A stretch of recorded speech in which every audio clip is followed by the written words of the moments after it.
You are begging God, show up, arise, oh Lord, let your enemies be scattered. And God is saying, no, you arise. When you arise, I have arisen. Because you don't know who you are. That's why God is in the business of making us. You know, when you are a child, anytime you call on God, he shows up. When you start maturing, when you call on God, God will call on you. You know, when Moses faced the Red Sea, he called on the Lord, and God said, why are you calling unto me? This was the same guy that was in Egypt. He called God 10 times. God showed up 10 times. Now the Egyptians are chasing him, and he stands before the Red Sea, no way forward. And he calls unto the Lord, and the Lord said, why calleth unto me? And God said, go forward. Go forward where? There is a sea before me. Should we drown? You can't drown, sir. Don't you know who you are? The rod that you are carrying is for dominion. And God said, stretch forth thy rod. And when Moses stretched it, a mechanism was activated behind the scene. The Bible said, with the blast of his nostrils, he parted the Red Sea. That means God didn't need to come for the Red Sea to pass. How does God part Red Sea?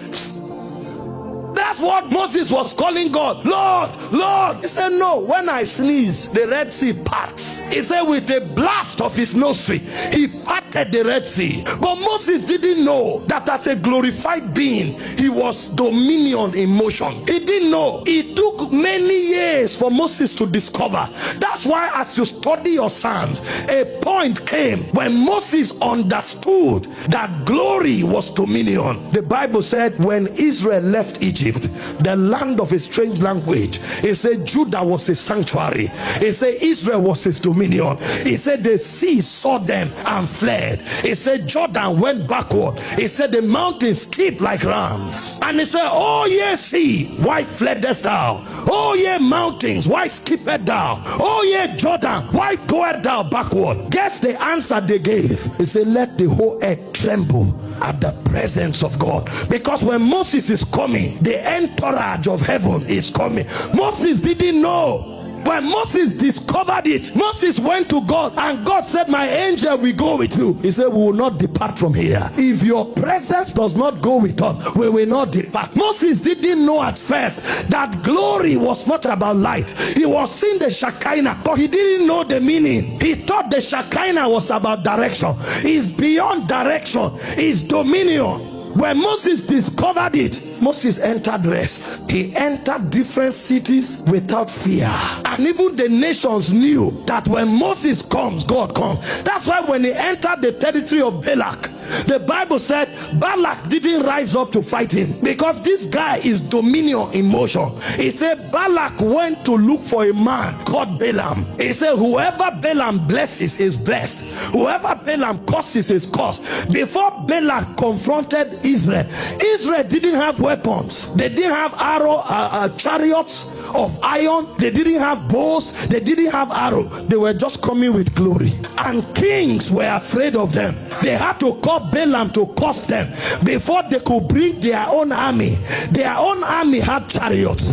Their own army had training. Their own army had weapons. But they were afraid of confronting Israel. You know what Balak said? I heard that every city they pass through, they lick it up. And when he brought Balaam, even Balaam didn't know the extent of the dominion of glory.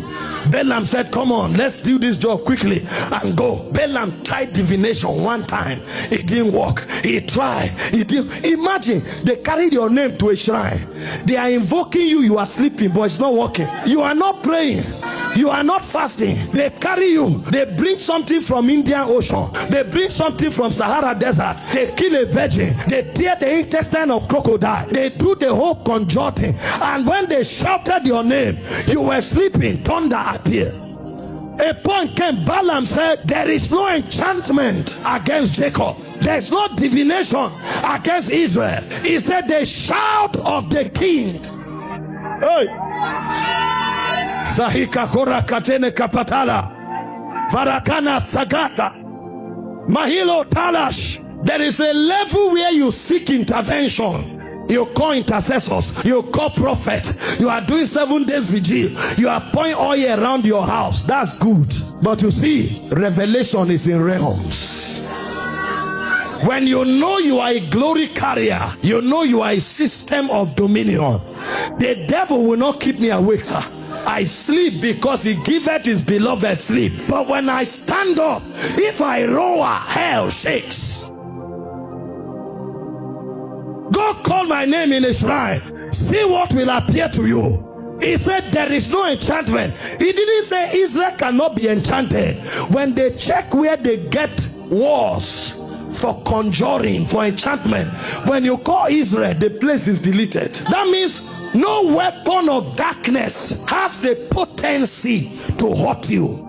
That's why I said they will come in one way, they will flee in seven. He said, although the enemy comes in like a flood, he said the Spirit of the Lord will lift up a standard against them. He said there's no enchantment against Jacob. There's no divination. You can't enchant me, sir. That utterance does not exist in the demonic coven. He said, gather together, you will scatter. Take counsel together, it will not stand. Speak the word, it shall come to naught. For our God is in our midst. For he maketh the devices, he frustrated the devices of the crafty, so that their hands cannot perform their enterprise. See, let something rise in you, sir. You are not ordinary. You are not ordinary. Imagine you go into a shrine and you say you want to conjure a charm against Angel Michael.